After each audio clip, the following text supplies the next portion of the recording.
समझते हैं electric field near the conductor, बीच में आगे आ जा, जल्दी आगे।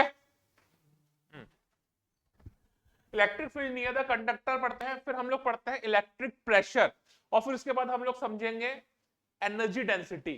उसके बाद हम लोग बात करेंगे सेल्फ एनर्जी की। थोड़ा सा ऐसा पार्ट है, थोड़ा सा कॉम्प्लिकेटेड होता है। हर इंसान जो इस रूम में बैठा है और जो इंसान नहीं है वो भी बैठा है, प्लीज इधर कॉन्सेंट्रेट करिए, ठीक है। हाँ तू भी देख ले, ध्यान से देख इधर। देखो समझो, ध्यान समझो। ये एक सरफेस, एक कंडक्टर है जिसकी सरफेस चार्ज डेंसिटी कितनी दी हुई है, सिग्मा। समझ में आया? आपको इसके एकदम नियर पॉइंट पर इलेक्ट्रिक फील्ड फाइंड करना है। ये हमें पता है कि कंडक्टर से इलेक्ट्रिक फील्ड जो होता है वो हमेशा परपेंडिकुलर डायरेक्शन में होता है। तो मैंने एक सिलिंड्रिकल गॉसियन सरफेस बना ली हाइपोथेटिकल, जिसका क्रॉस सेक्शन एरिया कितना है, a। ये पूरा क्लोज है, मैं बना नहीं रहा पूरा क्लोज, ठीक है। अंदर इलेक्ट्रिक फील्ड कितना होगा, 0। अंदर इलेक्ट्रिक फील्ड कितना होगा, 0। मैंने बोला ये सरफेस बहुत ही छोटा सा है, तो यहां पर मैंने एरिया एलिमेंट ले लिया ऐसे। तो जो एरिया एलिमेंट हो गया वो ds वेक्टर ऐसे हो गया, और यहाँ पर इलेक्ट्रिक फील्ड जो होगा वो E वेक्टर ऐसे होगा। अगर मैं यहाँ पे कोई एरिया एलिमेंट लेता हूं तो यहाँ पे ds1 वेक्टर ऐसे होने वाला है, और कंडक्टिंग सरफेस के परपेंडिकुलर E वेक्टर ऐसे होने वाला है। तो यहाँ से तो फ्लक्स जाएगा नहीं, यहाँ से फ्लक्स जाएगा नहीं, यहाँ पे cos 90 की वजह से नहीं जाएगा। समझ में आ रहा है? परपेंडिकुलर हो गया ना बेटा, कैसे जाएगा? यहाँ अंदर इलेक्ट्रिक फील्ड है ही नहीं, तो फ्लक्स जाने वाला नहीं है। सिर्फ इस डिस्क से फ्लक्स पास होगा, इस डिस्क से फ्लक्स पास होगा।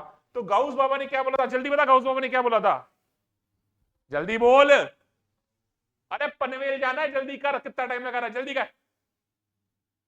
Five naught is equal to Q enclose upon epsilon naught, भूल गया? हाँ। तो गाउस लॉ के अकॉर्डिंग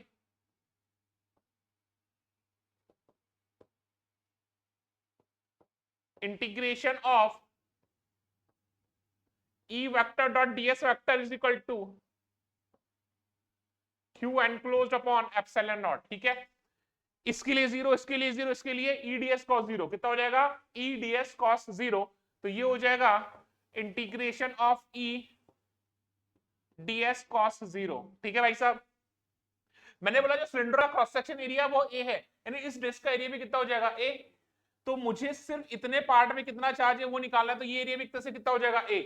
सरफेस चार्ज डेंसिटी कितनी है, सिग्मा, तो ये हो जाएगा sigma a upon epsilon not cos 0 हो गया 1, e आ गया बाहर, इंटीग्रेशन ऑफ ds हो गया a is equal to sigma a upon epsilon naught, a से a कैंसिल आउट हो गया, तो जो e हो जाएगा वो हो जाएगा sigma upon epsilon not. e कितना हो जाएगा, सिग्मा बाय एप्सिलॉन नॉट।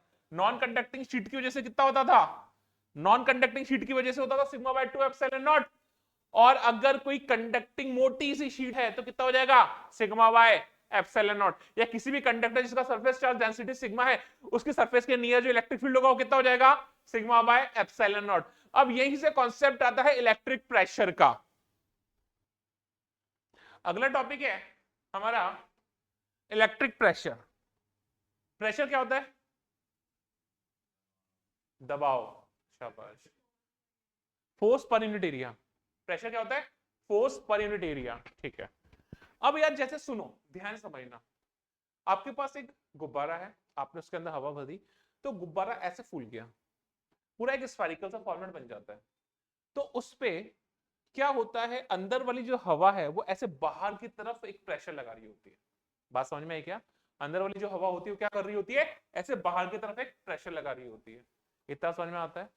एक कंडीशन ऐसी होती है जब अंदर और बाहर का बराबर हो जाता है तो इक्विलिब्रियम में आता है, फूलना बंद हो जाता है। वो तुम्हें पता है, मतलब अंदर बाहर का बराबर, प्लस सरफेस टेंशन की वजह से कुछ फोर्सेस वगैरह मिला के वो सारा आपस में बराबर हो जाता है।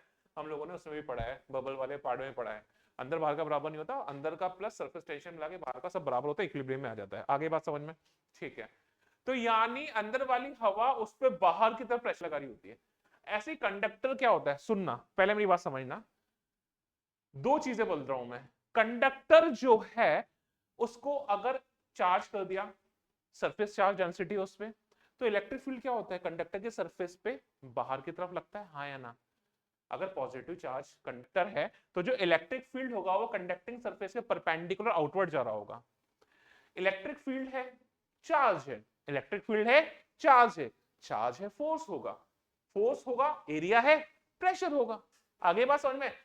तो इलेक्ट्रिक फील्ड जो है कंडक्टर का वो उसके अंदर प्रेजेंट चार्ज पे परपेंडिकुलर आउटवर्ड डायरेक्शन में फोर्स लगा रहा है। अगर पॉजिटिव की बात कर रहे हैं तो एक प्रेशर जनरेट हो रहा है, उस प्रेशर को हम लोग बोल रहे हैं इलेक्ट्रिक प्रेशर, और उसको मैं निकालता हूं। अब आगे बात समझ में।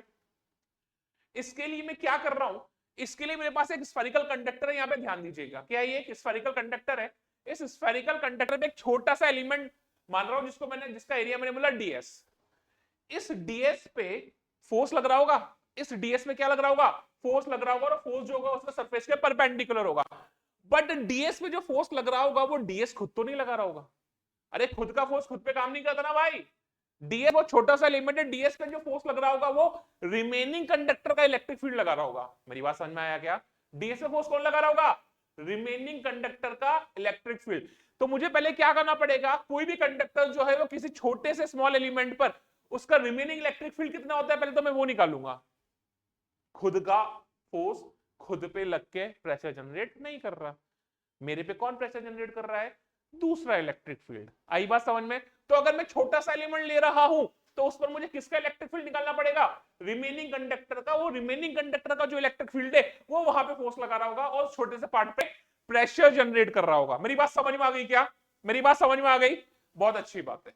अब देखिए सुनो, क्या सीन है, अंदर इलेक्ट्रिक फील्ड कितना होता है? 0। हाँ या ना बोलो, अंदर इलेक्ट्रिक फील्ड कितना होता है? 0। तो यहां पे अंदर कंडक्टर है, ई नेट कितना है? 0। आगे क्या बात समझ में? बात समझ में आ गई क्या? बाहर की तरफ electric field, just outside electric field कितना होता है? E is equal to sigma upon epsilon naught. अभी मैंने पढ़ा, हाँ या ना? हाँ या ना? बात समझ में आती है? ठीक है। अब यार मैंने क्या किया, सपोज हाइपोथेटिकली इस छोटे से ds एलिमेंट को हटा के अलग रख दिया। छोटे से ds एलिमेंट को क्या करा? हटा के अलग रख दिया। सुन रहे हैं मेरी बात? अगर छोटे से ds एलिमेंट को हटा के अलग रखा तो इस छोटे से ds एलिमेंट की वजह से एक पॉइंट मैंने ये कंसीडर किया और एक पॉइंट मैंने ये कंसीडर किया। ठीक है, मतलब यहां पर मैं दो पॉइंट्स कंसीडर कर रहा हूं, एक जस्ट आउटसाइड द सरफेस और एक जस्ट इनसाइड द सरफेस। क्या मेरी बात समझ में आ गई क्या? दो पॉइंट्स कंसीडर कर रहा हूं, जस्ट आउटसाइड द सरफेस और एक जस्ट इनसाइड द सरफेस। हाँ या ना? ठीक है। अगर एक छोटा सा एलिमेंट है, अगर ये छोटा सा एलिमेंट है तो इसके परपेंडिकुलर इलेक्ट्रिक फील्ड इस छोटे से एलिमेंट की वजह से E1 इधर होगा और इसकी वजह से E1 इधर होगा। E1 क्या है? जो ds एलिमेंट है, ओए ध्यान दे, जो ds एलिमेंट है उसमें चार्ज है, उसकी वजह से इलेक्ट्रिक फील्ड। E1 क्या है? ds एलिमेंट की वजह से इलेक्ट्रिक फील्ड। हाँ या? अगर मैंने इसको हटा के अलग रख दिया तो ये कंडक्टर ओपन हो गया। कंडक्टर ओपन हो गया तो यहां पर ध्यान से समझो, कंडक्टर अगर ओपन हो गया है तो यहां पर एक पॉइंट होगा और यहां पर एक ही पॉइंट होगा।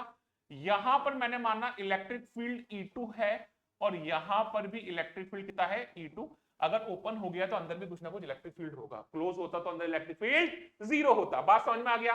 यानी E1 क्या है? ये जो छोटा सा एलिमेंट हटा के मैंने इधर पटक दिया, ये जो छोटा सा एलिमेंट हटा के मैंने इधर पटक दिया, उसकी वजह से इलेक्ट्रिक फील्ड E1 उधर ऊपर ऐसे रहेगा और यहाँ पे नीचे ऐसे रहेगा। E2 क्या है? एलिमेंट हट चुका है, जो कंडक्टर है वो खुल चुका है, तो रिमेनिंग कंडक्टर की वजह से यहाँ पे इलेक्ट्रिक फील्ड E2 ऐसे माना और यहाँ पर E2 मैंने ऐसे मान लिया। आप बोलो E2 की डायरेक्शन ऐसे कैसे होगी, मुझे क्या पता, बता दूंगा क्यों होगी। आगे बात समझ में? तो मैं क्या बोल रहा हूं यहाँ पे, मैं दो चीजें बोल रहा हूं। E1 क्या है?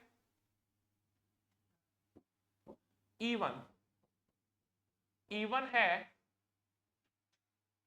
Electric field due to small element. उस माउस को बंद कर। E1 क्या है? Electric field due to small element. समझ में आया? छोटा सा जो एलिमेंट है जिसका एरिया कितना है? ds। एरिया कितना है? ds। हाँ या ना? समझ में आया क्या? ये एरिया कितना है? ds। बात समझ में आ रही है? ठीक है। E2 क्या है? E2 क्या है? E2 है electric field due to remaining conductor. E2 क्या है? Electric field due to remaining conductor. E2 क्या है? Electric field due to remaining conductor. इस पार्ट को हटा के मैं इधर पटक देता हूं। समझ में आ गया? ठीक है। अब मैंने क्या किया, सुनना बेटा ध्यान से, इस E2 को उठा के वापस यहां रख दिया। क्या माना मैंने? E2 को उठा के वापस यहां रख दिया। समझ रहा है? बात समझ रहा है? इस E2 को, सॉरी डीएस को, E2 को नहीं, डीएस को उठाया और उठा के वापस यहां रख दिया। क्या किया मैंने? डीएस को उठाया और उठा के वापस यहां रख दिया। अगर ऐसा किया तो देख बेटा, डीएस को उठाया वापस यहां रख दिया, तो ये जो स्मॉल एलिमेंट है, स्मॉल एलिमेंट के बाहर ये कोई पॉइंट है, वहां पे इलेक्ट्रिक फील्ड कितना था? E1। और ये कोई पॉइंट है, यहां पर स्मॉल एलिमेंट के इलेक्ट्रिक फील्ड कितना था? E1। हाँ या ना? रिमेनिंग कंडक्टर का अगर मैं बात करूं, तो रिमेनिंग कंडक्टर की वजह से यहां पे इलेक्ट्रिक फील्ड कितना था? E2। और यहां पर इलेक्ट्रिक फील्ड कितना था? E2। आगे क्या बात समझ में? क्या बोला मैंने?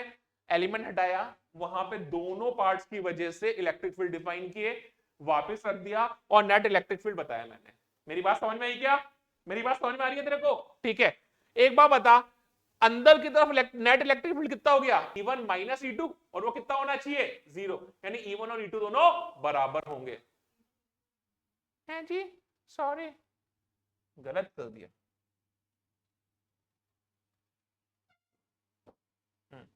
E2 जो होगा उसका डायरेक्शन जो होगा वो ऐसे होगा। हाँ, E2 का डायरेक्शन जो होगा, सॉरी, वो ऐसे होगा, उल्टा लिख दिया। आगे क्या बात समझ में? तो इनसाइड इलेक्ट्रिक फील्ड कितना हो गया? E1 minus E2। Inside electric field कितना हो गया? E1 minus E2। और आउटसाइड इलेक्ट्रिक फील्ड कितना हो गया? E1 plus E2। हाँ या ना? हाँ या ना? तो जब मैंने वापस रख दिया, तो इनसाइड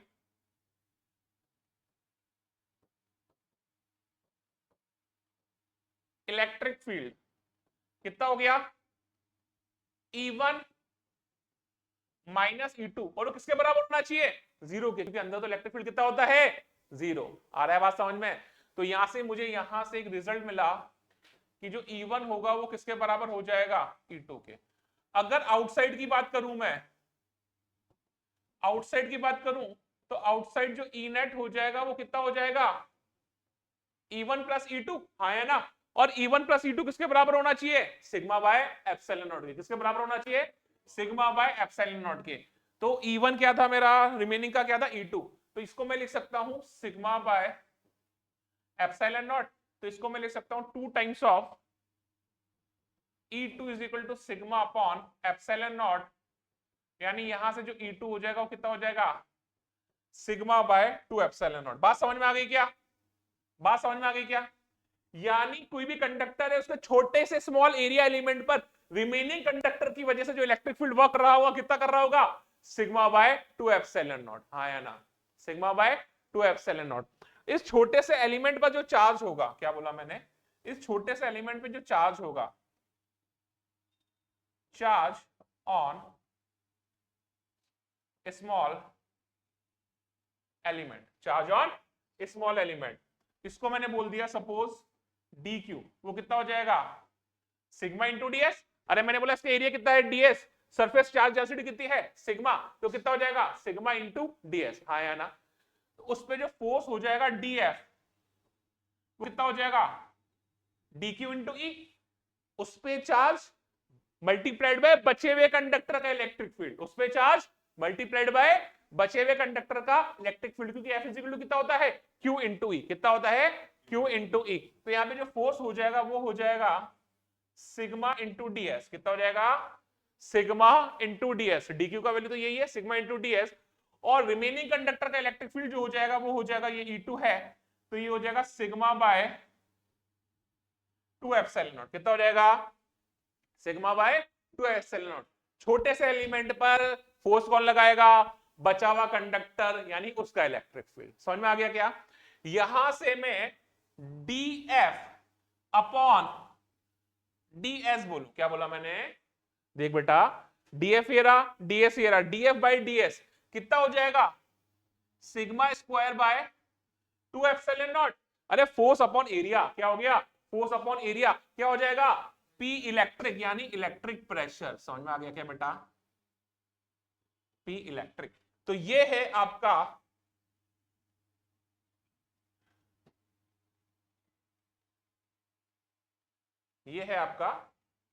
इलेक्ट्रिक प्रेशर, जिसका वैल्यू कितना है? Sigma square by 2 epsilon naught. कितना है? Sigma square by 2 epsilon naught. आई बात समझे? पूरा कॉन्सेप्ट प्यारा कॉन्सेप्ट था। अगला टॉपिक है एनर्जी डेंसिटी। या work done by electric field, ठीक है। यहीं से एक सेल्फ एनर्जी का कॉन्सेप्ट भी आता है, ठीक है। समझते क्या हुआ, एक कंडक्टर है, प्लीज कॉन्सेंट्रेट कर ले इधर, बाद में समझ नहीं आएगा, ध्यान दे इधर। एक कंडक्टर है, कंडक्टर का इलेक्ट्रिक फील्ड सपोज कुछ ई होगा, इसमें सरफेस चार्ज डेंसिटी सिग्मा है, क्या है, एससीडी, क्या है, एससीडी सिग्मा है, ठीक है, ठीक है, क्या है एससीडी, सरफेस चार्ज डेंसिटी कितनी है, सिग्मा, ठीक है। अब यही से एक सेल्फ एनर्जी का कॉन्सेप्ट भी आता है, ठीक है। इलेक्ट्रिक फील्ड के साथ साथ सेल्फ एनर्जी कंटेन हो रही है, कैसे हो रही है वो बात करें, कोई चार्ज है या अभी वो है, क्या हो रहा है क्या नहीं हो रहा, ठीक है। अभी ऐसा समझ लें, इलेक्ट्रिक प्रेशर लग रहा है, अगर ये कंडक्टर का वॉल्यूम थोड़ा सा भी चेंज हो, कंडक्टर का वॉल्यूम थोड़ा सा भी चेंज हुआ, तो उस वॉल्यूम को चेंज करने में इलेक्ट्रिक फील्ड ने कितना वर्क डन किया, वही वर्क डन जो होगा वो एनर्जी में सेव होगा, तो उसको पर यूनिट वॉल्यूम हम लोग निकालते हैं, कैसे काम करें वो समझिएगा। इलेक्ट्रिक प्रेशर जो है वो कंडक्टर पे बाहर की तरफ लग रहा है। अब सपोज ये कंडक्टिंग गुब्बारा है आपका, थोड़ा सा फूल गया, क्या हुआ, ये थोड़ा सा फूल गया, ठीक है। अगर ये थोड़ा सा फूल गया तो ध्यान समझिएगा,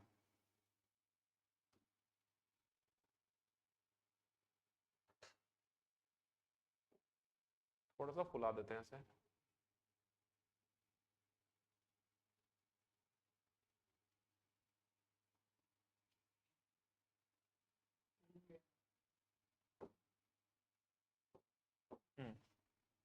थोड़ा सा फूल गया इस टाइप से, समझ रहे हो बात को, ठीक है।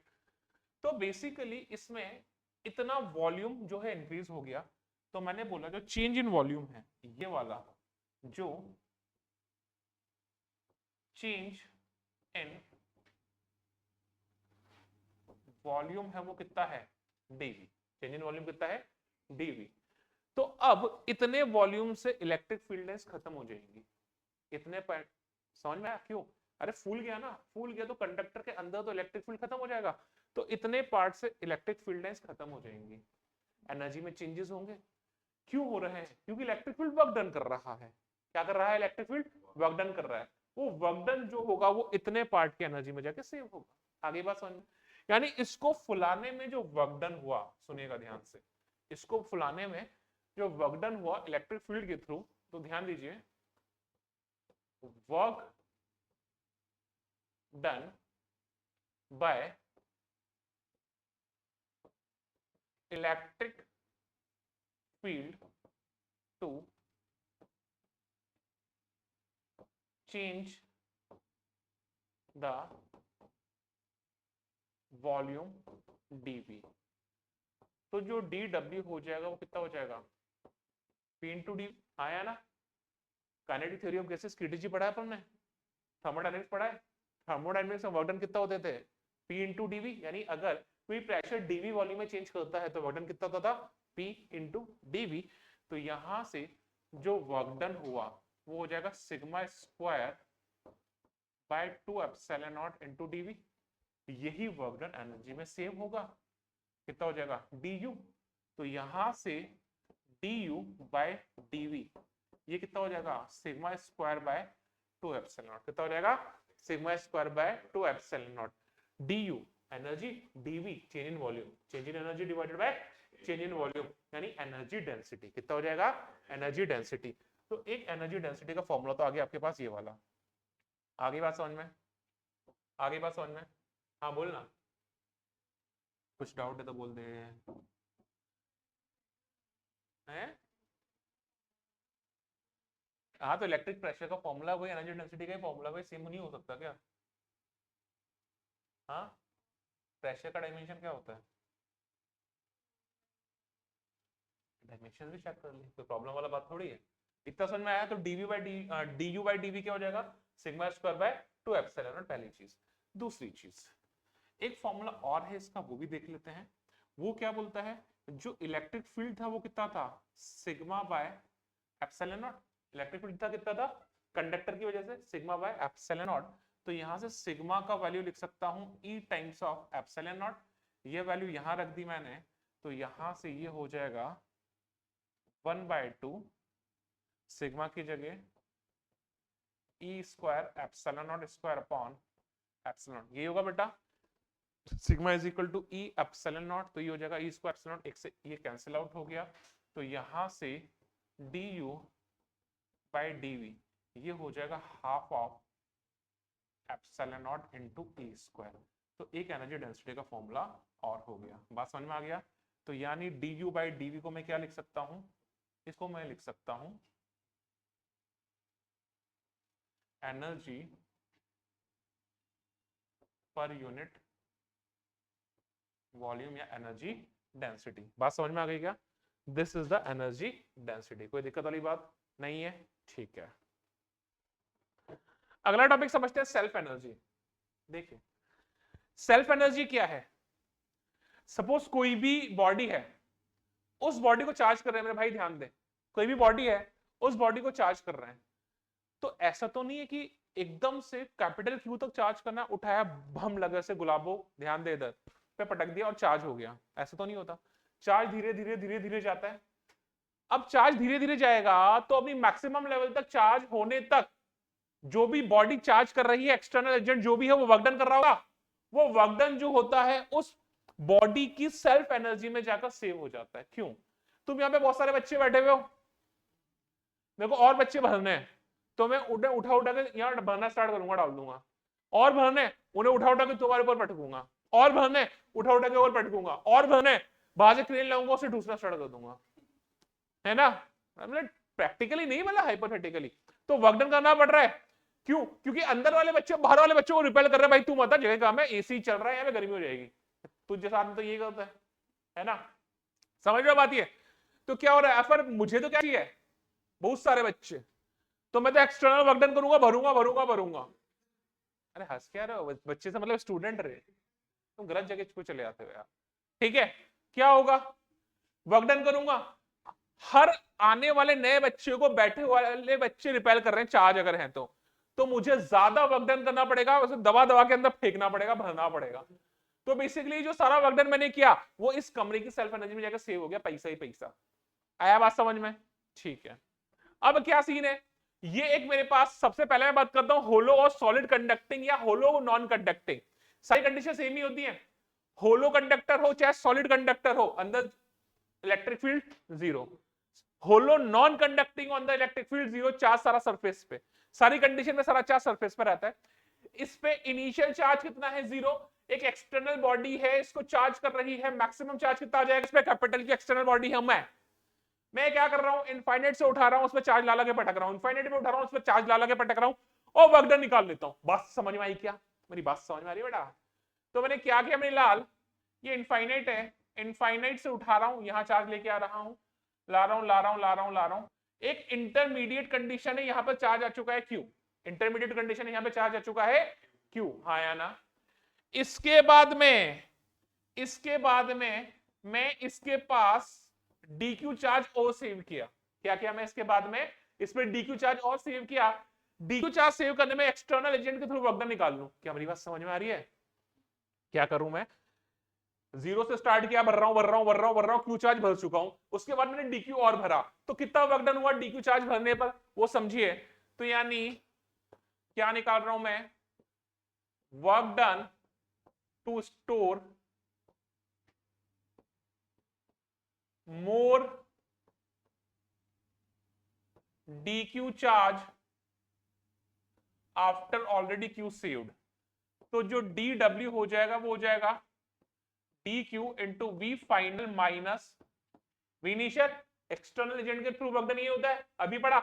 तो यहां से जो dw हो जाएगा वो हो जाएगा dq, वी फाइनल कितना हो जाएगा, वी फाइनल हो जाएगा KQ बाय R, कितना हो जाएगा, हाँ या ना बोले यार, कितना हो जाएगा KQ बाय R, वहां पे पोटेंशियल कितना आ चुका है, क्योंकि Q चार्ज ऑलरेडी आ चुका है, KQ बाय R, इनफाइनाइट से लेके आ रहा था कितना हो जाएगा, जीरो, इनफाइनाइट से ला रहा था कितना हो जाएगा, जीरो। तो यहां से जो dw हो जाएगा वो हो जाएगा K बाय R, कितना हो जाएगा K by R Q into DQ। अगर मुझे इसे पूरा चार्ज करना है तो टोटल वर्क डन निकाल लूं, चार्ज कहां से कहां वेरी करेगा, zero to capital Q, charge कहां से कहां वेरी करेगा, जीरो टू कैपिटल क्यू। तो ये भाई साहब ये हो गया K by R, Q square by 2, तो ये हो जाएगा upper limit minus lower limit Q square by 2। ये जो वर्क डन होगा वो इसकी एनर्जी में जाकर सेव हो जाएगा, तो ये जो सेल्फ एनर्जी हो जाएगी यू सेल्फ, वो कितनी हो जाएगी K Q square by 2R, कितनी हो जाएगी K Q square by 2R। क्या मेरी बात समझ में आ गई बच्चों लोग? कितनी हो जाएगी K Q square by 2R। तो ये हो जाएगी सेल्फ एनर्जी किसकी? होलो वाले केस की। किसकी? होलो वाले केस की, K Q square by 2R। मेरी बात समझ में आ गई? हाँ भाई देखिए, तो ये एक केस था। अब अगले केस की देखते हैं। Self energy of a solid non conducting sphere थोड़ा सा कॉम्प्लिकेटेड है, ध्यान से समझिएगा। ये क्या है? Solid non conducting sphere. क्या है? सॉलिड नॉन कंडक्टिंग स्फीयर है बेटा। क्या ये? Solid non conducting sphere. ये स्फीयर इनिशियली बिल्कुल भी चार्ज नहीं था, इस पे चार्ज कितना था? 0। मैक्सिमम चार्ज पे कितना है? Capital Q। मैं धीरे धीरे धीरे इस पे चार्ज भर रहा हूं और ऐसा मान रहा हूं कि चार्ज अंदर से भरता भरता भरता भरता भरता भरता बाहर तक भर रहा है। आगे क्या बात समझ में? अंदर से भरता भरता भरता बाहर तक भर रहा है। ठीक है, तो यार मैंने एक इंटरमीडिएट कंडीशन नहीं, ध्यान से समझना। क्या माना मैंने? एक इंटरमीडिएट कंडीशन। वो मानने से पहले ये समझ लो कि इसका वॉल्यूम चार्ज डेंसिटी मैंने बोल दिया, वॉल्यूम चार्ज डेंसिटी जो है वो कितना है? रो। वॉल्यूम चार्ज डेंसिटी कितना है? रो। ठीक है, और ये कांस्टेंट है। वॉल्यूम चार्ज डेंसिटी कितना है? रो, और ये कांस्टेंट है। बेटा ध्यान से समझ लेना क्या मॉडल से खेल रहा है। इसके अंदर चार्ज दे रहा हूं, अंदर से भरता भरता भरता भरता भरता बाहर तक भर रहा है। मैंने बोला स्मॉल आर रेडियस के स्फीयर तक चार्ज फिल हो चुका है। स्मॉल आर रेडियस के स्फीयर तक चार्ज फिल हो चुका है ना? और कितना चार्ज आ चुका है? Small Q. कितना चार्ज आ चुका है? Small Q. तो इस कंडीशन में बेटा जो स्मॉल क्यू होगा वो होगा 4/3 pi small R cube into rho. यही होगा 4/3 pi small R cube into rho, यानी इस स्मॉल आर रेडियस के स्फीयर का वॉल्यूम 4/3 पाई आर भी तो होता है, 4 पाई आर स्क्वायर तो नहीं होता बेटा प्रणिधि? पक्का? ठीक है, मल्टीप्लाइड बाय यूनिट वॉल्यूम का चार्ज। बेटा पढ़ ले शांति से। ठीक है, इतना चार्ज इसके अंदर फिल हो चुका है। इतने चार्ज के बाद मैं इस पे डीक्यू चार्ज और ले आया। क्या किया मैं? इस पे डीक्यू चार्ज और ले आया, और वो डीक्यू चार्ज है वो इसके चारों तरफ एक लेयर के फॉर्मेट में जमा हुआ। डीक्यू चार्ज जो है वो इसके चारों तरफ एक लेयर के फॉर्मेट में जमा हुआ। ध्यान समझ ले यार, अच्छा कॉन्सेप्ट है। डीक्यू चार्ज क्या है? इस स्मॉल आर रेडियस के स्फीयर के चारों तरफ एक लेयर के फॉर्मेट में जमा हुआ। उस लेयर का मोटाई कितना है? विड्थ कितना है? dr। कितना है? dr। तो dq कितना होगा? dq होगा इस red volume multiplied by rho. dq कितना होगा? Red volume multiplied by rho. Red volume क्या है? एक होलो स्फीयर की मोटाई का वॉल्यूम। एक होलो स्फीयर की मोटाई का वॉल्यूम। होलो स्फीयर का बेस एरिया कितना होता है? 4 पाई आर स्क्वायर। कितना होता है? 4 पाई आर स्क्वायर। तो dq क्या होगा? Red volume 4 pi small r square dr हो गया बेटा, 4 pi r square dr multiplied by rho. ये हो गया dq। क्या मेरी बात समझ में आ गई? समझ में आया? ये हो गया dq। ये dq को मैं कहां से उठा के लाया हूं बाबा? ये dq घर से, तेरे घर से लाया हूं। ये dq को उठा के लाया हूं मैं इनफाइनाइट से। तो जो छोटा सा dq को स्टोर करने में जो वर्क डन होगा वो होगा dw is equal to dq into V final minus V initial. Infinite से उठा के लाया, वी इनिशियल कितना हो जाएगा? 0। तो यहां से जो dw हो जाएगा वो हो जाएगा dq इंटू वी फाइनल। तो dq कितना हो जाएगा? 4 pi r square dr rho, 4 pi r square dr into rho multiplied by V final. यहां पे पोटेंशियल कितना हो जाएगा? के क्यू बाय आर। कितना हो जाएगा? के क्यू बाय स्मॉल आर। तो वो हो जाएगा के क्यू बाय स्मॉल आर। हाँ या ना? एक आर से एक आर तो काट के रख दो। तो यहां से जो डी डब्ल्यू हो जाएगा वो हो जाएगा 4 pi small r d r rho. कितना हो जाएगा? 4 pi r d r rho. ये हो जाएगा के। ठीक है, क्यू का वैल्यू कितना हो जाएगा? 4/3 पाई आर क्यू। मत कर,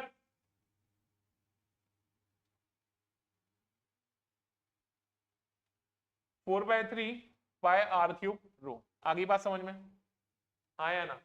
ये बात समझ में आ गया? ठीक है, अब देखो ध्यान से समझ लेना, अगर मुझे पूरा वर्क डन चाहिए तो चार्ज कहां तक फिल हो जाएगा, कैपिटल आर तक, और कहां से स्टार्ट किया होगा, स्मॉल आर से, 0 से। तो भाई साहब यहां से और यहां से मैं क्या कर दूं, इंटीग्रेट कर दूं, तो यहां से जो नेट वर्क डन हो गया पूरा का पूरा चार्ज करने पर, लिमिट्स लग जाएंगे 0 टू कैपिटल आर। तो क्या क्या कांस्टेंट है वो देख लेते हैं एक बार। 4 पाई कांस्टेंट है बेटा, ठीक है, आर डी आर को छोड़ो। यहाँ पे रो कांस्टेंट है, यहाँ पे रो कांस्टेंट है, यहाँ पे के कांस्टेंट है, यहाँ पे 4/3 कांस्टेंट है, यहाँ पे पाई कांस्टेंट है, और यहाँ पे रो कांस्टेंट है। समझ में आया क्या, एक बार चेक कर लो, कुछ छूट तो नहीं गया। 4 पाई बाहर निकाल दिया मैंने, रो स्क्वायर मैंने बाहर निकाल दिया, के 4/3 पाई बाहर निकाल दिया मैंने, इंटीग्रेशन, यहाँ पे आर, यहाँ पे आर क्यूब कितना हो गया, r power 4 d r, limits are 0 to capital R. क्या देखो यहां पे डब्ल्यू नेट, देखो डब्ल्यू नेट, ठीक है, ये हो जाएगा 4 pi rho square, 4 pi rho square as it is, k 4/3 पाई, के 4/3 पाई, ठीक है, आर की पावर 5/5, ये हो जाएगा आर की पावर 5/5, ठीक है साहब। थोड़ा सा सिंप्लीफाई करें, थोड़ा सा सिंप्लीफाई करें, ठीक है, ध्यान से समझिएगा। 4 यहां पे 3 से मल्टीप्लाई करो, 3 से डिवाइड करो, कोई दिक्कत नहीं है, ठीक है, तो ये हो जाएगा 4/3 pi as it is r cube, एक तो ये हो गया 4/3 pi r cube rho as it is, एक ये वाला हो गया, एक यहाँ पे 4/3 पाई, यहां बचा आर स्क्वायर, और नीचे एक आर स्क्वायर था, तो आर से मल्टीप्लाई करो और आर से डिवाइड करो, तो ये हो जाएगा आर, ठीक है, और एक रो और हो गया, आगे बात समझ में, तो ये हो गया के, समझ में आ गया क्या, क्या बचा 5 और एक 3, ये ऊपर वाला 3, 4/3 पाई आर क्यूब रो कितना हो जाएगा, capital Q, maximum charge, maximum charge Q, जो हो जाएगा 4/3 pi capital R cube into rho हो जाएगा, आगे बात समझ में। तो देखो 4/3 pi r cube rho capital Q, 4/3 pi r cube rho capital Q, ठीक है, तो ये हो जाएगा क्यू क्यू क्यू स्क्वायर, तो यानी यहां से जो डब्ल्यू नेट आ जाएगा ये हो जाएगा 3/5, कितना हो जाएगा 3/5 k Q square by are, कितना हो जाएगा 3/5 k Q square by are, सही है, समझ में आ गया, ज्यादा मुद्दा हो गया है ये, कितना हो गया 3/5 k Q square by are, थोड़ा सा मैनिपुलेशन करना पड़ेगा। तो ये होगी self energy of solid non conducting sphere. यहाँ पे थोड़ी कैलकुलेशन प्रॉब्लम कर रहा है यार मेरे को, मतलब मेरे को तो नहीं, मतलब ठीक है, एक दूसरा और तरीका सोचें क्या इसका, तरीका तो सेम ही होगा, थोड़ा सा कैलकुलेशन मैनिपुलेशन कर लेंगे, ठीक है, वही है कि भैया सॉलिड स्फीयर को भर रहे हैं, क्यू चार्ज आ चुका है, कितना आ चुका है क्यू चार्ज, मैक्सिमम चार्ज है उसमें कितना होने वाला है कैपिटल क्यू, मैक्सिमम चार्ज जो होने वाला है वो कितना होने वाला है कैपिटल क्यू, पहली चीज। दूसरी चीज वॉल्यूम चार्ज डेंसिटी जो है वो यूनिफॉर्म रहने वाली है, यानी हर यूनिट वॉल्यूम में जो चार्ज होगा वो बराबर होगा, हर यूनिट वॉल्यूम में जो चार्ज होगा वो बराबर होगा। तो यानी एक तरह से मैं क्यू का अगर बात करूं, मैं क्या बात करूं, स्मॉल क्यू का बात करूं, तो स्मॉल क्यू जो होने वाला है, टोटल चार्ज कितना है कैपिटल क्यू, तो यूनिट वॉल्यूम का charge Q upon 4/3 pi capital are Q, ये यूनिट वॉल्यूम का चार्ज हो गया एक तरह से, multiplied by small Q charge कितने वॉल्यूम में एग्जिस्ट कर रहा है, स्मॉल आर रेडियस के स्फीयर में एग्जिस्ट कर रहा है, तो उसका वॉल्यूम जो हो जाएगा 4/3 पाई स्मॉल आर क्यूब, हाँ या ना, हाँ या ना, तो यहां से 4/3 पाई कैंसिल हो जाएगा, तो यहां से जो क्यू आ जाएगा वो हो जाएगा capital Q small R cube upon capital R cube. क्या मेरी बात समझ में आती है क्या, क्या मेरी बात समझ में आती है, ठीक है। इसके बाद में से डीक्यू चार्ज और दे रहा हूं, और डीक्यू चार्ज जो है वो स्फीयर के चारों तरफ यूनिफॉर्मली जमा होता जा रहा है, तो डीक्यू का वैल्यू कितना हो जाएगा, डीक्यू का वैल्यू हो जाएगा Q by R cube 3r² D R, हो जाएगा क्या, डिफरेंशिएट कर दिया ना भाई, क्या किया, डिफरेंशिएट कर दिया, तो Q by R cube constant था, आर क्यूब का डिफरेंशिएशन कितना हो जाएगा, 3r square into D R हो जाएगा डी क्यूब। क्या मेरी बात समझ में आ गई, क्या मेरी बात समझ में आ गई? ठीक है, अब समझ लेते हैं, इसको ध्यान से देख लेते हैं क्या सिनेरियो है। ठीक है, अब Q के बाद dq चार्ज डाला, Q के बाद dq चार्ज डाला, तो जो छोटा सा एक्सटर्नल वर्क डन होगा वो होगा dq into V final minus V initial, V final minus V initial. ठीक है, तो यहां से जो छोटा सा वर्क डन हो रहा है dq चार्ज भरने में, dw एक्सटर्नल, dq का वैल्यू कितना हो जाएगा, q बाय आर क्यूब, कितना हो जाएगा, q by R cube 3r square D R multiplied by v final, यानी इस पॉइंट का पोटेंशियल और इस पॉइंट का पोटेंशियल कितना हो जाएगा, k q by small r, कितना हो जाएगा, k q by small r, और v इनिशियल इनफाइनाइट से लेके आए तो कितना हो जाएगा, 0, तो यानी हो जाएगा k q by small r। क्या मेरी बात समझ में आ गई, क्या मेरी बात समझ में आ गई? ठीक है, तो यहां से ध्यान दीजिए, इंटीग्रेट करूंगा, पहले वैल्यूज भी रख देता हूं, तो जो नेट वर्क डन हो जाएगा वो हो जाएगा integration of q by R cube 3r square D R के बाय आर। ठीक है, q का वैल्यू ये रहा, q small R cube by capital R cube. कुछ कुछ कट रहा है क्या, कुछ कुछ कट रहा है क्या?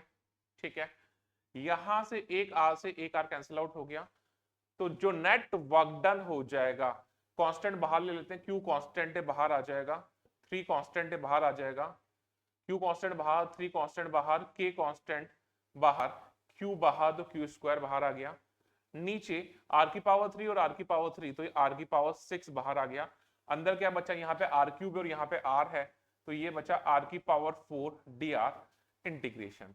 स्मॉल r की लिमिट, पूरे स्फीयर में चार्ज भरना है, तो स्मॉल r का वैल्यू कहां से कहां वैल्यू जाएगा, 0 से कैपिटल r, लिमिट्स कहां से कहां लगेंगी, 0 से कैपिटल r, तो लिमिट्स लगे 0 से कैपिटल r। ठीक है साहब, तो यहां से ये हो जाएगा 3k square, 3k square upon r की power 6 multiplied by small r की पावर 5 अपॉन 5, लिमिट्स लगा दी, तो कैपिटल R की पावर 5 अपॉन 5। आगे क्या बात समझ में, ये और ये कैंसिल आउट हो गया, तो भाई साहब ये यहां पर W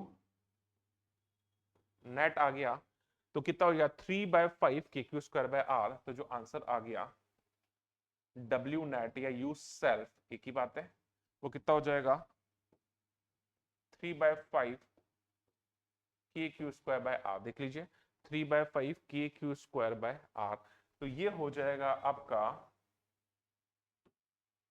self energy of solid sphere. दोनों तरीके समझ में आया, रो लेके काम कर लो या क्यू लेके काम कर लो, ये वाला थोड़ा ज्यादा आसान है। ठीक है, कुछ सवाल करते हैं इसके, ध्यान दीजिए, आपके सामने एक सवाल है, सवाल क्या कह रहा है, एक सॉलिड स्फीयर है जिसका रेडियस r1, एक होलो स्फीयर है जिसका रेडियस r2 है, सॉलिड स्फीयर पे जो चार्ज है वो कैपिटल Q1 है और होलो स्फीयर पे जो चार्ज है वो Q2 है। ध्यान दीजिएगा, इसका रेडियस r1, इसका रेडियस r2, दोनों के सेंटर के बीच का डिस्टेंस स्मॉल r है, स्मॉल r जो है बहुत बड़ा है इसकी और इसकी रेडियस से।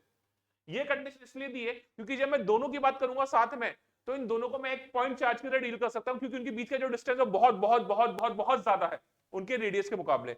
अभी तक पॉइंट चार्जेस होते थे, अभी तक पॉइंट चार्जेस होते थे, तो जो पोटेंशियल एनर्जी होती थी वो कितनी होती थी, क्या Q1 Q2 बाय R, कितनी होती थी, K Q1 Q2 by R। But अभी पॉइंट चार्जेस नहीं है, अभी ज्योमेट्री चार्जेस हैं, और ज्योमेट्री है तो उसकी एक सेल्फ एनर्जी भी होती है, और साथ में आसपास रखे में तो उनकी एक इंटरेक्शन एनर्जी भी होती है। इंटरेक्शनल एनर्जी हमें पता है Q1 Q2 बाय R, दोनों की सेल्फ एनर्जी मुझे पता है, हाँ या ना। तो बेसिकली यहां पे जो सिस्टम है, सिस्टम की जो नेट एनर्जी हो जाएगी मेरे भाई, वो हो जाएगी U net is equal to U1 self plus U2 self plus U, दोनों की इंटरेक्शनल एनर्जी, हाँ या ना, दोनों की इंटरेक्शनल एनर्जी। समझ में आ रहा है क्या? सेल्फ, सॉलिड स्फीयर है, सॉलिड स्फीयर की भी सेल्फ एनर्जी निकाली, वो कितनी आती है, अरे 3/5 KQ स्क्वायर बाय R आ रही है, नहीं आ रही? अरे भाई तो क्या कर रहे हो, तो यहां पे इसकी ये हो जाएगी 3/5 K Q1 square by R1, उसका रेडियस कितना है R1, हाँ है ना। होलो स्फीयर की सेल्फ एनर्जी कितनी थी जल्दी बताओ,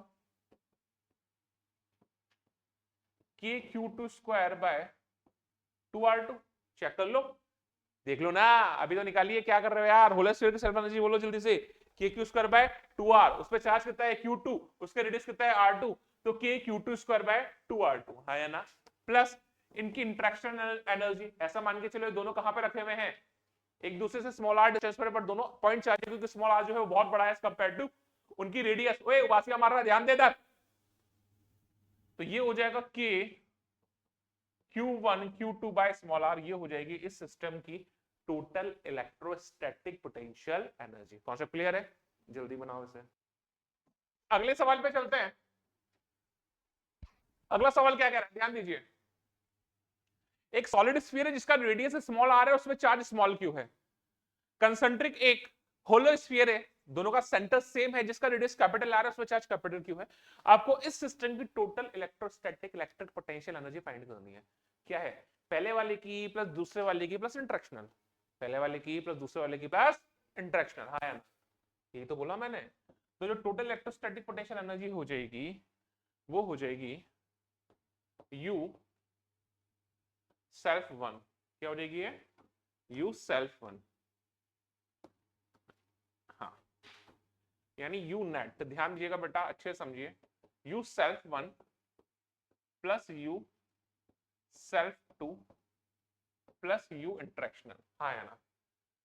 सॉलिड स्फीयर है, सॉलिड स्फीयर का सेल्फ एनर्जी कितना होता है, अरे अभी तो लिखा है गधे, सॉलिड का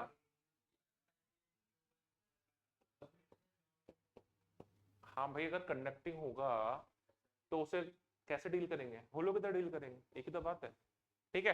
सॉलिड नॉन कंडक्टिंग है, अगर आपको कंफ्यूजन है वरना वो देता ही नहीं, सॉलिड नॉन कंडक्टिंग है, ठीक है। तो कितना हो जाएगा 3/5 के Q square by small R, हाँ या ना, ठीक है। बाहर वाला जो स्फीयर का रेडियस कैपिटल आर है वो होलो है, तो उसका हो जाएगा K Q square by 2R, ये तो इजी है, फॉर्मूला है। इंटरेक्शनल एनर्जी क्या होगी इसकी, इंटरेक्शनल एनर्जी क्या होगी, बड़ा आर माइनस छोटा आर, ठीक है। यार एक बात बताओ, अगर कॉन्सेंट्रेट करिएगा, V जो होता था वो क्या होता था U/Q, ये फॉर्मूला पढ़ा था अपन ने, तो जो U हो जाएगा वो क्या हो जाएगा QV। इसकी वजह से बाहर वाले स्फीयर पे पोटेंशियल कितना होगा KQ बाय कैपिटल आर, हाँ या ना। सॉलिड स्फीयर अंदर है, इसकी वजह से बाहर वाले स्फीयर पे जिसका रेडियस कैपिटल आर है, हर पॉइंट पे पोटेंशियल कितना हो जाएगा KQ बाय कैपिटल आर, हाँ या ना, समझ में आया। यहां पे भी सुनना ध्यान से, यहां पे भी potential KQ by capital R, यहां पे सपोज कोई चार्ज है Q1, तो इस Q1 की इसकी वजह से जो इंटरेक्शनल एनर्जी हो जाएगी, क्या क्या लिख दूंगा Q1, कैपिटल Q की जगह क्या आ जाएगा Q1 into KQ by capital R. ऐसे ही इसके लिए, ऐसे इसके लिए, ऐसे इसके लिए, ऐसे इसके लिए, यहाँ पे यहाँ पे यहाँ पे हर चार्ज की वजह से जो पोटेंशियल एनर्जी होगी वो कितनी हो जाएगी, वो वाला चार्ज मल्टीप्लाइड बाय उस पॉइंट पे पोटेंशियल, हर पॉइंट पे पोटेंशियल सेम है, बाहर निकाल दो, इंटीग्रेट कर दो, तो जो चार्ज हो जाएगा वो बाहर वाले स्फीयर का टोटल चार्ज आ जाएगा, हाँ या ना। क्योंकि भाई साहब ये Q1 कैपिटल Q है, तो ये कैपिटल Q1, ये कैपिटल Q2, ये कैपिटल Q3, ये कैपिटल Q4, ये कैपिटल Q5, या मैं ऐसा बोल दूं DQ बोल देता हूं कोई भी चार्ज, और हर पॉइंट पे पोटेंशियल यही होने वाला है, तो यहां पे जो पोटेंशियल एनर्जी हो जाएगी DQ, और ये हो जाएगी KQ by capital R, integrate कर दो तो ये हर पॉइंट पे कांस्टेंट DQ का इंटीग्रेशन कितना हो जाएगा Q, कितना हो जाएगा Q। तो यानी अंदर वाले स्फीयर की वजह से बाहर वाले पॉइंट पे पोटेंशियल निकाल लो और उसका चार्ज से मल्टीप्लाई कर दो, तो उन दोनों के बीच की पोटेंशियल एनर्जी आ जाएगी इंटरेक्शनल वाली। यही तो किया है एनर्जी कंजर्वेशन में भी, तो यही करके बात की है हम लोगों ने, हाँ या ना बोले यार। तो यानी वहां पे पोटेंशियल एनर्जी हो जाएगी कैपिटल Q, क्या हो जाएगी, हाँ, बाहर वाले उसमें चार्ज हो जाएगा पोटेंशियल हो जाएगा KQ बाय कैपिटल R, और वहां पे जो चार्ज है वो कितना हो जाएगा कैपिटल क्यू।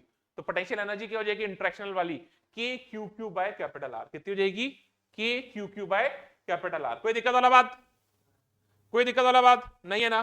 तो ये हो जाएगी 3/5 k Q square by small r plus k Q square by 2r plus k Q Q by capital R. हाँ या ना, ये कॉन्सेप्ट क्लियर है।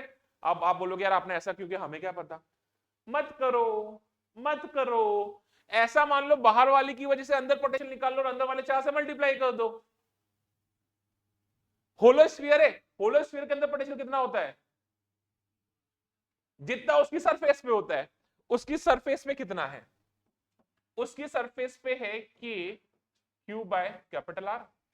यानी इस पॉइंट पे भी उतना, इस पॉइंट पे भी उतना, इस पॉइंट पे भी उतना, इस पॉइंट पे भी उतना, इस पॉइंट पे भी उतना, हर पॉइंट पे सेम। और टोटल चार्ज कितना हो जाएगा, क्यू। तो क्यू से मल्टीप्लाई कर दो, आंसर तो सेम ही आना है। तो इंटरेक्शनल पोटेंशियल एनर्जी कितनी हो जाएगी, K capital Q small Q by R. क्या मेरी बात समझ में आई, क्या पीछे खुल के देख रही है कॉपी में। अगले सवाल पे चलते हैं। अगला सवाल क्या कर रहा है, ठीक है।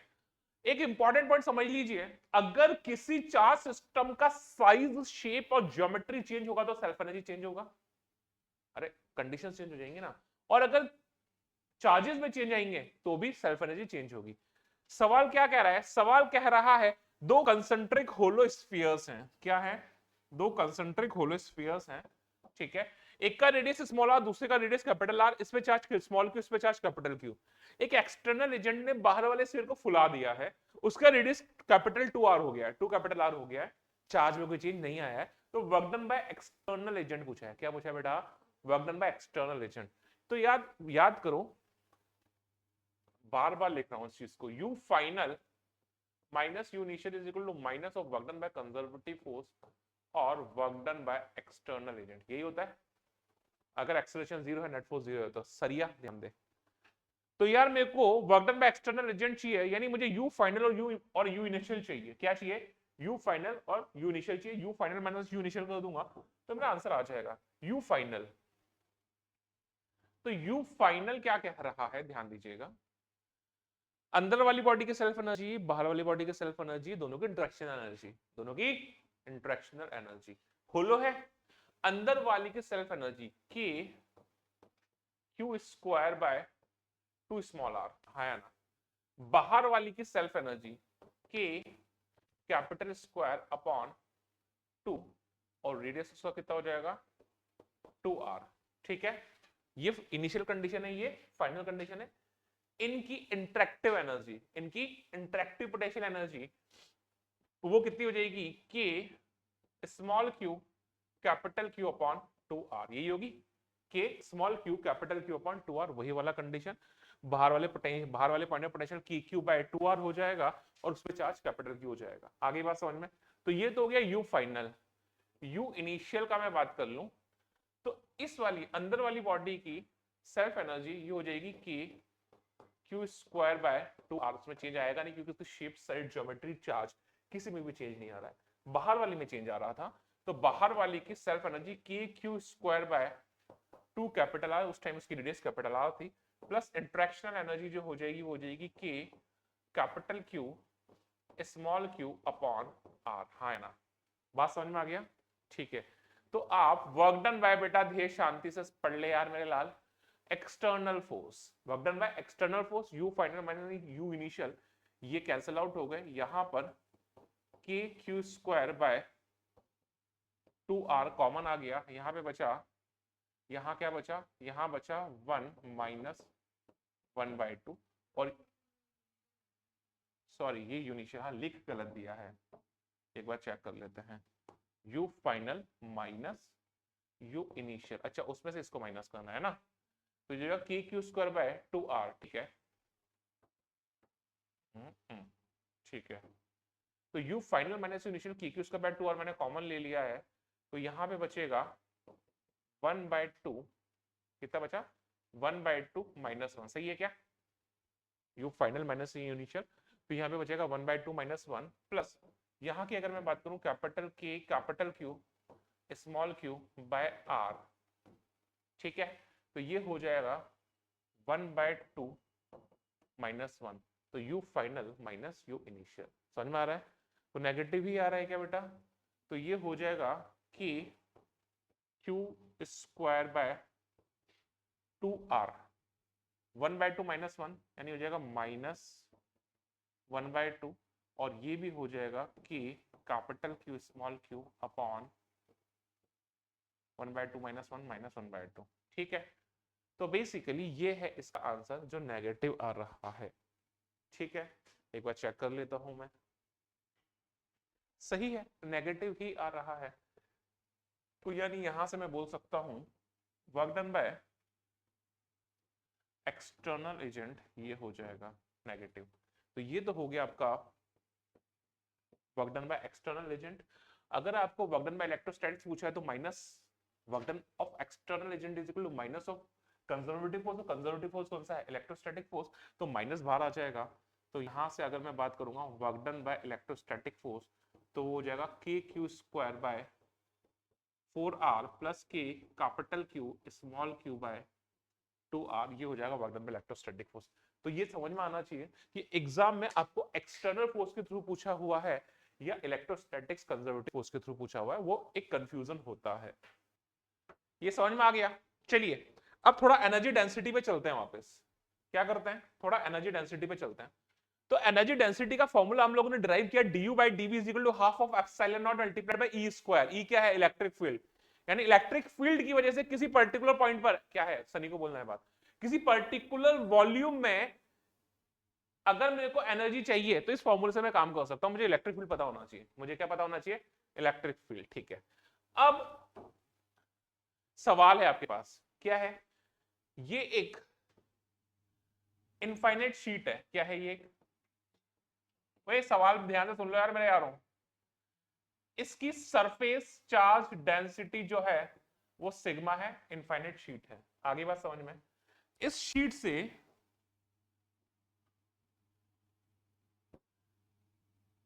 कुछ डिस्टेंस पर एक क्यूब रखा हुआ है। क्या रखा हुआ है? क्यूब। और उस क्यूब का जो साइड है वो ए है। एक क्यूब रखा हुआ है, उस क्यूब का जो साइड ए है, और ये जो डिस्टेंस है वो आर है। हाँ या ना? आपको ये गिवन है कि r is very very greater than a. ये अच्छी बात है। अगर नहीं होता तो इंटीग्रेशन करना पड़ता। अभी ऐसा मान के चलो, अभी ये सवाल में है कि आर जो है वो बहुत बहुत बड़ा है, तो इलेक्ट्रिक फील्ड की वजह से वहां पर कितनी एनर्जी होगी। क्या बात बोला आपको? सवाल में क्या पूछा है? सवाल में पूछा है find electric potential energy stored in the cube due to electric field. आगे के बात समझ में। सवाल में क्या पूछा है? इलेक्ट्रिक फील्ड की वजह से जो एनर्जी स्टोर्ड है वो पूछी है आपसे। कोई दिक्कत?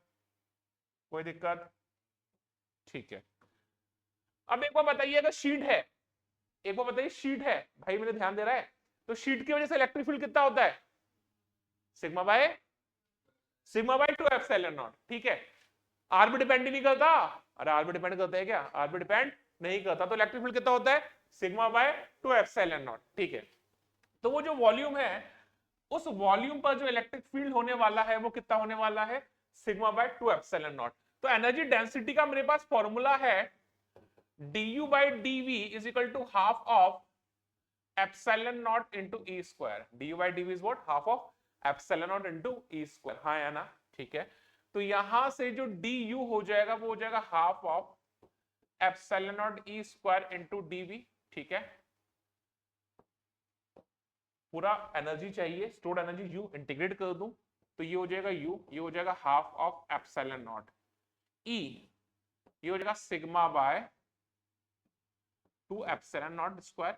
और dv का इंटीग्रेशन कितना हो जाएगा? v, क्योंकि कुछ भी वेरिएबल नहीं है, कांस्टेंट, तो dv का इंटीग्रेशन कितना हो जाएगा? v, और v जो हो जाएगा उसका वॉल्यूम हो जाएगा a क्यूब। ऐसा इसलिए कर पाया क्योंकि पहली बात तो इलेक्ट्रिक फील्ड कांस्टेंट है, तो कुछ दिक्कत ही नहीं है, तो आर पे डिपेंड ही नहीं कर रहा, तो इंटीग्रेशन की जरूरत ही नहीं है यहाँ पे। अगर इसकी जगह सपोज आपको कुछ और दिया रहता, सपोज वायर दिया रहता, कुछ भी दिया रहता, तो प्रॉब्लम होता। तो उसकी वजह से तो इलेक्ट्रिक फील्ड का डायरेक्शन भी चेंज होता और डिस्टेंस के अकॉर्डिंग उसका मैग्नीट्यूड भी चेंज होता है, इंटीग्रेशन करना पड़ता। देखते यहाँ पे कुछ भी नहीं है, तो सीधा सीधा जो आंसर आ गया वो आ गया sigma square by 2 epsilon naught into a cube. आ गई बात समझ में? यार एक एप्सिलॉन नॉट से एक एप्सिलॉन नॉट कैंसिल आउट हो जाएगा, तो क्या बचेगा यहाँ पे, u जो हो जाएगा वो कितना हो जाएगा, सिग्मा स्क्वायर ए क्यूब, सिग्मा स्क्वायर ए क्यूब अपॉन, क्या यही आंसर है क्या? क्या एक बार बताइए मुझे, यही आंसर है क्या? समझ में आया? तो जो आंसर हो जाएगा sigma square A cube upon 8 epsilon not. क्या इलेक्ट्रिक फील्ड की वजह से किसी वॉल्यूम में जो एनर्जी एग्जिस्ट कर रही है, क्या वही सेल्फ एनर्जी है क्या? इस बच्चे का डाउट है, क्या इलेक्ट्रिक फील्ड की वजह से किसी पर्टिकुलर वॉल्यूम में जो एनर्जी एग्जिस्ट कर रही है, क्या वही सेल्फ एनर्जी है क्या? यानी जितने वॉल्यूम में इलेक्ट्रिक फील्ड एग्जिस्ट कर रहा है उतने वॉल्यूम में जितना एनर्जी है, क्या वही सेल्फ एनर्जी है क्या? हाँ, प्रूव कर लेते हैं, प्रूव कर लेते हैं, कर लें प्रूव? ठीक है, तो प्रूव कर लेते हैं। तो ध्यान दीजिए, ये रहा प्रूव, दोनों प्रूव कर लेते हैं। मैंने बोला energy due to electric field of hollow sphere, energy due to electric field of hollow sphere. Scene है क्या है भाई? सीन ये एक आर रेडियस का होलो स्फीयर है जिसमें चार्ज है कैपिटल क्यू। इसकी सेल्फ एनर्जी कितनी होती है? के क्यू स्क्वायर बाय 2r होती है ना भाई। तो सोचने वाली क्या होता है भाई, यो टकले ध्यान दे, कितनी होती है? के क्यू स्क्वायर बाय 2r। अगर मैं क्या करूं, इसका इलेक्ट्रिक फील्ड कहां से कहां एग्जिस्ट करता है? आउटवर्ड, अंदर इलेक्ट्रिक फील्ड होता ही नहीं है, यानी इसकी सरफेस से लेके इनफाइनाइट तक इलेक्ट्रिक फील्ड एग्जिस्ट करता है। और यूनिट वॉल्यूम का एनर्जी मुझे पता है, मैं यहां से सरफेस से लेके इनफाइनाइट तक का एनर्जी कितना है वो निकाल लूं, तो वो भी के क्यू स्क्वायर बाय 2r होना चाहिए, अगर मेरा स्टेटमेंट सही है तो, जो मैंने बोला। तो इलेक्ट्रिक फील्ड की वजह से जो किसी वॉल्यूम में एनर्जी एग्जिस्ट कर रही है वही सेल्फ एनर्जी है, तो मेरा जो स्टेटमेंट है वो सही होना चाहिए। तो उसके लिए मैं देखता हूं मैंने क्या किया। मैंने क्या किया, बेटा मत बजाओ यार प्लीज। ये इसकी सरफेस है, इसकी सरफेस से इलेक्ट्रिक फील्ड स्टार्ट हो रहा है और कहां तक जा रहा है? इनफाइनाइट तक। मुझे हर यूनिट वॉल्यूम का जो सेल्फ एनर्जी है वो पता है, du by D V equal to half of epsilon naught into square, हाँ या ना? तो मैंने क्या किया, इससे x डिस्टेंस पर एक dx विड्थ का, x डिस्टेंस पर एक dx विड्थ का होल स्फीयर ले लिया। अब सेंटर से x डिस्टेंस पर है, यहां पे इलेक्ट्रिक फील्ड कितना हो जाएगा? के क्यू बाई आर स्क्वायर, यानी के क्यू बाई एक्स स्क्वायर। यहां पे भी के क्यू बाई एक्स स्क्वायर, यहां पे भी के क्यू बाई एक्स स्क्वायर, यहां पे भी के क्यू बाई एक्स स्क्वायर, यानी हर जगह यहां पर इलेक्ट्रिक फील्ड कितना होगा? के क्यू बाई एक्स स्क्वायर, हाँ या ना? ठीक है, तो मुझे ये वाला वॉल्यूम चाहिए और ये वाला वॉल्यूम कितना होगा? होल स्फीयर है, खोल दे, बेस एरिया कितना हो जाएगा? 4 पाई एक्स स्क्वायर, मोटाई कितनी हो जाएगी? dx। तो ये वाला वॉल्यूम कितना हो जाएगा? 4 पाई एक्स स्क्वायर dx, हाँ या ना? ठीक है भाई साहब, तो मैं यहां r से लेके इनफाइनाइट तक का एनर्जी देखता हूं और देखता हूं क्या वो के क्यू स्क्वायर बाय 2r के इक्वल आ रहा है क्या? तो वही सेल्फ एनर्जी है, ऑब्वियस ही बात है। फार्मूला क्या है? du by dv is equal to half of epsilon naught into E square, हाँ या ना? हाँ या ना? तो यहां से du जो हो जाएगा half of epsilon naught into E square into D V, yes और नो बेटा? ठीक है, मुझे ये होलो स्फीयर वाला जो शेडेड वॉल्यूम है यहां पर सेल्फ एनर्जी निकालनी है, तो ये हो जाएगा du half of epsilon not, electric field कितना होगा? के क्यू बाई एक्स स्क्वायर, कितना होगा? के क्यू बाई एक्स स्क्वायर, और ये शेडेड वॉल्यूम कितना हो जाएगा? 4 पाई एक्स स्क्वायर dx, हाँ या ना? इलेक्ट्रिक फील्ड कहां से कहां एग्जिस्ट कर रहा है वो देख लेते हैं। तो यानी u हो जाएगा 1/2 कांस्टेंट बाहर आ गया, एप्सिलॉन नॉट कांस्टेंट बाहर आ गया, k कांस्टेंट बाहर आ गया, q कांस्टेंट बाहर आ गया, 4 पाई कांस्टेंट बाहर आ गया, हाँ या ना? ओके, ये स्क्वायर है, ये स्क्वायर होगा ना भाई, गलती कर दी ना? Half of epsilon naught into E square होता ना बेटा, अभी तो गलती कर देते ना। ठीक है, हाँ, तो देखो हाफ एप्सिलॉन बाहर आ गया, के स्क्वायर बाहर आ गया, क्यू स्क्वायर बाहर आ गया, 4 पाई बाहर आ गया। ठीक है साहब, इंटीग्रेशन ऑफ, है ना भाई साहब? देख रहे हो ना आप लोग? देख रहे हो ना आप लोग? ठीक है, तो यहाँ पे होगा 1/x की पावर 4, यहाँ पे हो जाएगा एक्स स्क्वायर, तो ये हो जाएगा एक्स स्क्वायर dx, और लिमिट्स कहां से कहां लग जाएंगी? r to infinite. क्या मेरी बात समझ में आ गई क्या? क्या मेरी बात समझ में आ गई क्या? ठीक है, 4 pi epsilon not, 4 pi epsilon not, 4 pi epsilon not क्या लिख सकता हूं 1 बाय के, 4 पाई अरे 1/4 पाई एप्सिलॉन नॉट कितना होता है, कैपिटल के होता है ना, तो यानी ये 4 पाई एप्सिलॉन नॉट को लिख सकता हूं 1 बाय के, कैंसिल आउट हो गया, हाँ या ना। तो यहां बचा u is equal to half of K Q square, कितना हो गया, half of K Q square, 1/x² का इंटीग्रेशन,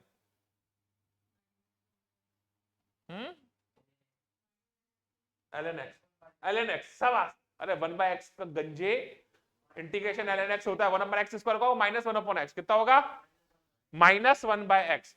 तो भाई साहब यहां पे इंटीग्रेशन हो गया -1/x and the limits are r to infinite, हाँ या ना, पक्का। तो भाई साहब ये u हो जाएगा minus of half k Q square, upper limit 1/इनफाइनाइट माइनस लोअर लिमिट 1/r, हाँ या ना, ठीक है। ये हो गया 1/इनफाइनाइट 0, माइनस से माइनस कैंसिल आउट हो गया, यानी u हो जाएगा, वो हो जाएगा के क्यू स्क्वायर बाय 2r। तो भाई साहब वही एनर्जी है, ये कोई अलग से नहीं निकल के नहीं आई है, यानी इलेक्ट्रिक फील्ड की वजह से किसी पर्टिकुलर वॉल्यूम में जो एनर्जी एग्जिस्ट कर रही है वही सेल्फ एनर्जी है, वही उसे चार्ज करने में एक्सटर्नल वर्क डन है। आया समझ में? अब सॉलिड स्फीयर के लिए भी निकाल के देख लो एक बार। हाँ भाई देखिए, अगला कॉन्सेप्ट समझ लेते हैं, देख लेते हैं क्या इसका भी 3kq²/5r आ रहा है क्या। सॉलिड नॉन कंडक्टिंग स्फीयर है, सॉलिड स्फीयर का मतलब यार ऑब्वियस सी बात है, सेल्फ अंडरस्टूड है, मैं बात करूंगा नॉन कंडक्टिंग की, है ना बेटा।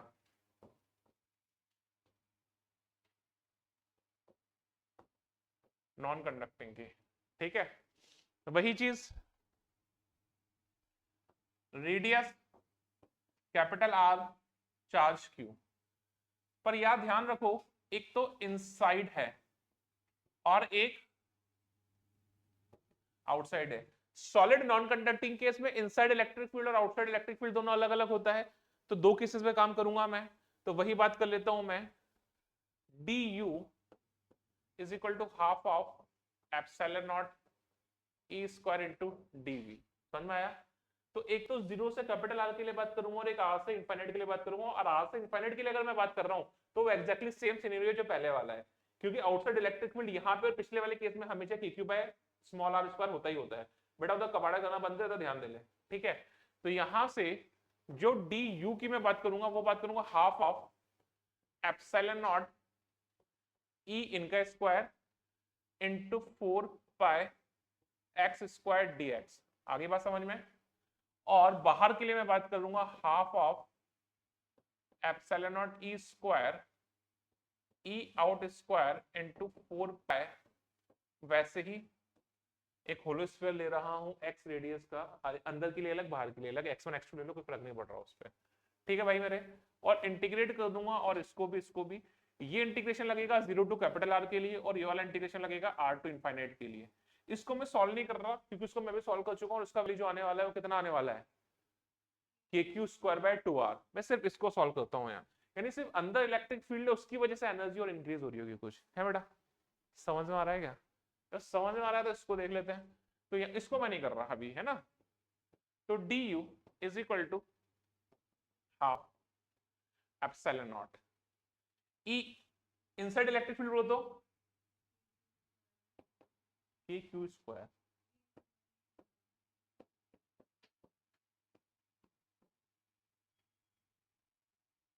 kqr by capital R cube, kq small r by capital R cube into 4 pi x² dx plus ये तो हो जाएगा kq²/2r, हाँ या ना।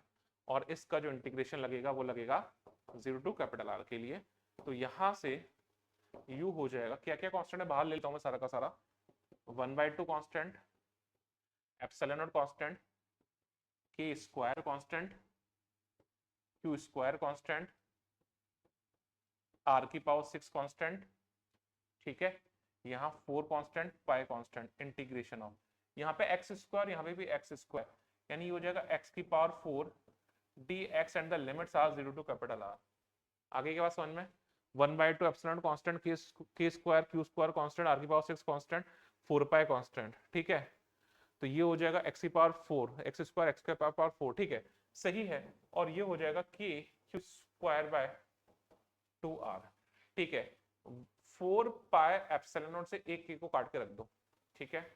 तो यहां से ये हो जाएगा 1/2, ठीक है, कि क्यू स्क्वायर अपॉन आर की पावर 6, एक्स की पावर 4 का इंटीग्रेशन एक्स की पावर 5/5, लिमिट्स लगा दी तो ये हो जाएगा आर की पावर 5/5, समझ में आया, plus K Q square by 2r as it is, ठीक है। इससे कट गया, ये कट गया, ठीक है। तो यहां से जो u आ जाएगा, के Q square by R common ले लिया मैंने, के क्यू स्क्वायर बाय 2r मैंने कॉमन ले लिया एक्चुअली, तो u जो हो जाएगा वो हो जाएगा के क्यू स्क्वायर, के Q square upon 2r common ले लिया मैंने, 2r कॉमन ले लिया मैंने, तो के Q square upon 2r common लिया, यहाँ बचा 1/5, यहाँ बचा 1, तो ये हो जाएगा 1/5 प्लस 1, ठीक है साहब। तो यहां से ये हो जाएगा कि Q square by 2r multiplied by 6/5, ये 3 टाइम्स हो गया, ठीक है। तो जो u हो जाएगा वो हो जाएगा 3/5 k Q square bye r। तो ऑब्वियस सी बात है, जो मैंने जो बोला था वही है। तो सेल्फ एनर्जी जो है वो क्या है, चार्ज स्टोर करने में एक्सटर्नल वर्क डन के थ्रू एनर्जी, या उसी को मैं बोल लूंगा इलेक्ट्रिक फील्ड के थ्रू किसी पर्टिकुलर वॉल्यूम में स्टोर्ड एनर्जी। आया समझ में?